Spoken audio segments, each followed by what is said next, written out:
Diesel engines are supposed to last forever, but there's one system that can destroy a perfectly well-maintained diesel without a single warning light. No rough idle, no smoke. Just damage building mile after mile until the day it drops into limp mode and the bill hits thousands. So before that happens, watch closely. Here are 9 ways the diesel Regen system turns into an engine killer, and most drivers never see it coming. Number 9. Why modern diesels depend on regeneration. Modern diesel engines produce soot. It's unavoidable, and that soot has to go somewhere. In older diesels, it just blew out the exhaust pipe. Black smoke, dirty air. Stricter regulations made that unacceptable. So engineers came up with a solution: the diesel particulate filter, or DPF. It traps soot before it escapes, capturing most of the particles from the exhaust. But that filter fills up, and if it stays full, your engine chokes. So the system burns that soot off through a process called regeneration. It heats the exhaust hot enough to turn trapped soot into ash and carbon dioxide. This isn't optional. It's not a backup system. It's a continuous process that has to happen for your engine to survive. When it can't, the filter clogs, pressure rises, and parts you don't want to replace start paying the price. But regeneration doesn't happen just because you started the engine. And that brings us to the next problem. Number 8. What regeneration actually requires that most drivers never meet. There's a reason so many diesel owners run into problems. Regeneration only happens when very specific conditions are met, and most everyday driving never reaches them. It needs heat, real heat, the kind you only get at highway speeds with steady throttle. It needs sustained speed and load, higher revs, maintained over distance, not start and stop traffic, not idling in a parking lot. And it needs time. A complete cycle can take 20 to 40 minutes. If you pull into your driveway before it finishes, it stops, and everything it was trying to burn off stays right where it was. And that's where the killer starts. Number 7. How regeneration fails without triggering a warning. Here's where it gets dangerous. Regeneration can fail over and over again and your dashboard stays dark. There are 2 types. Passive regeneration happens automatically during highway driving. When exhaust temperatures stay high enough for long enough, the soot burns off on its own. But if you never reach those temperatures, passive regeneration never completes. So the ECU switches to active regeneration. It injects extra fuel into the exhaust to force the temperature higher. But active regeneration has requirements too. The engine needs to be warm. You need to maintain speed. And if you stop the car, shut off the engine, or hit traffic during the process, it gets aborted. Here's the problem. The ECU doesn't give up after one failed attempt. It tries again, and again, and again. Each time it injects more fuel. Each time it waits for conditions that never come.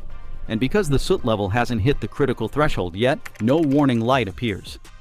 This happens every day in perfectly good trucks. No warning light, no code, just wear stacking up. The engine knows something is wrong. It's working harder. It's trying to fix itself. But the driver has no idea.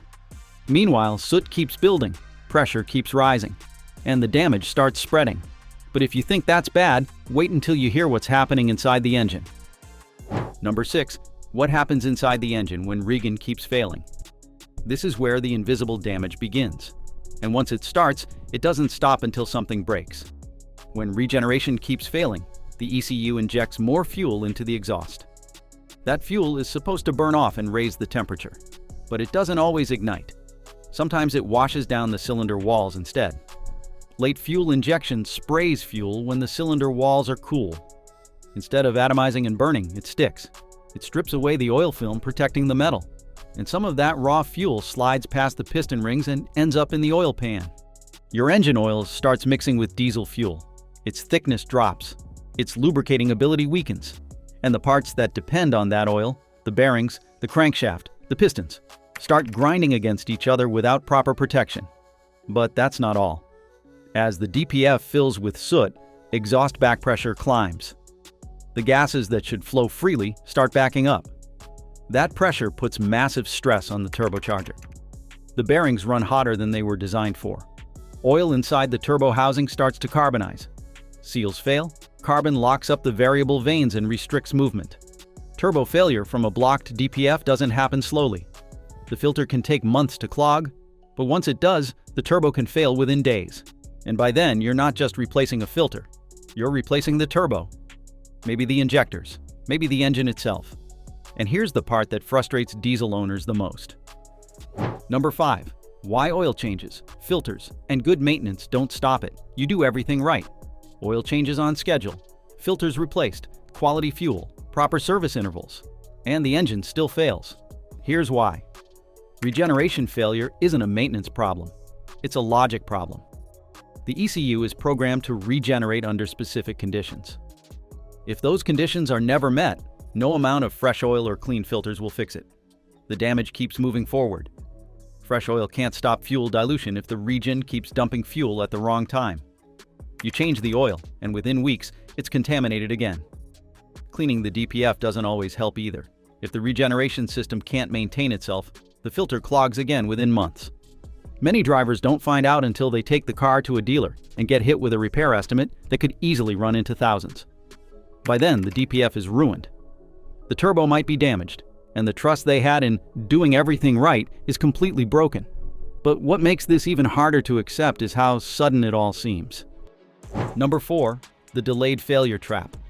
One of the most frustrating things about DPF-related failures is how sudden they feel. The engine runs fine for months, maybe years. Then one day it doesn't. Warning light, limp mode, and the repair bill arrives. But the failure wasn't sudden, it was building the entire time. Soot builds up 1 gram at a time. Back pressure rises slowly. Oil dilution increases with each incomplete cycle. None of these changes are dramatic enough to trigger a warning on their own. The system has thresholds, and by the time the warning light finally appears, the damage has already spread. Turbo bearings don't fail instantly. They wear down under heat and pressure, a little more each day until the metal fatigue reaches a breaking point. Cylinder walls don't corrode overnight. The fuel washing them strips the oil film gradually until the scoring becomes too severe to ignore. This is why so many diesel owners feel blindsided. They had no warning, they did regular maintenance, and then suddenly everything fell apart. But the truth is, the damage was building the whole time, and when the light finally comes on, most owners reach for the same fix, but it rarely solves the problem. Number 3. Why forced regeneration often fails long-term. When the DPF warning light finally appears, most drivers head to a mechanic, and most mechanics reach for the same solution: forced regeneration. The diagnostic tool commands the engine to heat the exhaust and burn off the soot. The light goes off. The car drives normally again. Problem solved. Except it's not. Forced regeneration clears the soot that accumulated because Regen couldn't complete on its own. But it doesn't change the conditions that prevented it in the first place. If the vehicle goes back to the same driving pattern, short trips, city commutes, frequent shutdowns, the soot starts building again immediately. Mechanics see this all the time. Customer comes in with a clogged DPF. They run a forced regen. 2 months later, same customer, same problem. And each time the filter holds a little more ash that can't be burned off. Each time the turbo takes a little more heat stress. Each time the internal damage gets a little worse. Forced regeneration isn't a cure, it's a band-aid. And if the underlying problem isn't addressed, it's a band-aid that keeps getting pulled off until there's nothing left to cover. Now let's talk about which driving patterns trigger this killer the fastest. Number 2. Which driving patterns trigger this killer the fastest? Not all driving is equal when it comes to DPF health. And certain patterns accelerate failure faster than anything else. Urban driving is the biggest offender. Stop-and-go traffic. Frequent idle time. Short trips that never let the engine reach full operating temperature. These conditions prevent exhaust temperatures from climbing high enough. And even when active regeneration starts, the constant stopping and starting interrupts the cycle before it can finish. Frequent shutdowns are just as damaging. Every time the engine turns off mid-regen, the process stops. The fuel that was injected doesn't burn. Some ends up in the oil pan. Some sits in the exhaust system. And the soot that was supposed to be cleared stays exactly where it was. Low load usage makes it worse. Light cargo, easy terrain, gentle acceleration. All of these reduce exhaust temperatures and make regeneration harder to trigger.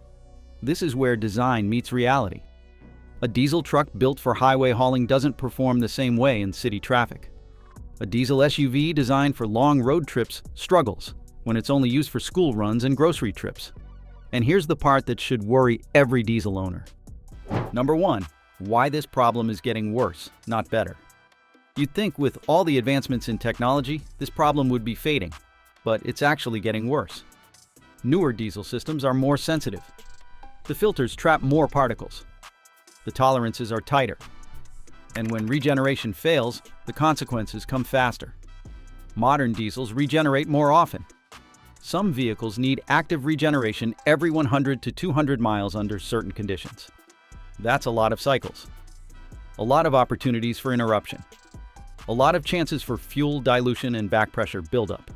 At the same time, diesel vehicles are being marketed to a broader range of buyers. People who might never drive on the highway. People who use their car for errands and commutes. People who have no idea that their engine needs sustained high-speed driving just to stay healthy. The systems keep getting more aggressive. More frequent regen attempts.